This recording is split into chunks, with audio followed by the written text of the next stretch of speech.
ये वाक़या है अल्लाह के एक बहुत बड़े नेक बंदे हजरत इमाम जाफर सादिक की अजमत का। इस जमाने में एक खलीफा था जिसका नाम मंसूर था। एक रात खलीफा मंसूर ने गुस्से में आकर अपने बेटों को हुक्म दिया कि इमाम जाफर सादिक को मेरे दरबार में लाया जाए, मैं उन्हें कत्ल करना चाहता हूँ। जब ये बात वजीर को पता चली तो वो घबरा गया और अदब से अर्ज किया, ए खलीफा, वो तो दुनिया छोड़ चुके हैं, तन्हाई में इबादत करते हैं, ऐसे नेक इंसान को कत्ल करना हमारी बदनामी का सबब बनेगा। लेकिन खलीफा को और ज्यादा गुस्सा आ गया और उसने सख्त लहजे में कहा, मेरे हुक्म पर अमल करना तुम पर लाजिम है। मजबूर होकर वजीर इमाम जाफर सादिक को लेने चला गया। इधर खलीफा ने अपने गुलामों को खुफिया हुक्म दिया कि जब इमाम जाफर सादिक दरबार में आए और मैं अपने सिर से ताज उतारूं तो उसी वक्त उन्हें कत्ल कर देना।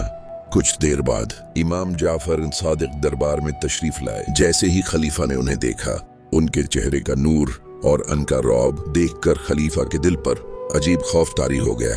वो जो कत्ल का इरादा रखता था खुद घबरा कर खड़ा हो गया और इमाम जाफर सादिक का इज्जत के साथ इस्तकबाल किया। न सिर्फ उन्हें आला जगह पर बैठाया बल्कि खुद भी सिर झुकाकर इनके सामने बैठ गया।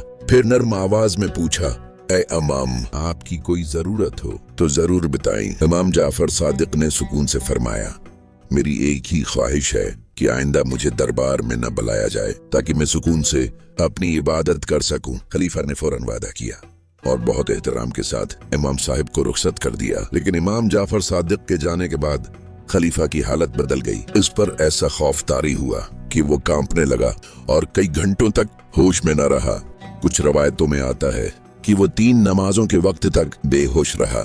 जब वजीर और गुलामों ने इस हाल की वजह पूछी तो खलीफा ने कहा, जब इमाम जाफर सादिक मेरे सामने आए तो मैंने देखा कि उनके साथ एक बहुत बड़ा अजदा था। वो अजदा अपने मुंह खोले मुझे घूर रहा था और कह रहा था, अगर तूने इमाम जाफर सादिक की जरा सी भी बेअदबी की तो मैं तुझे चबूतरे समेत निगल जाऊंगा।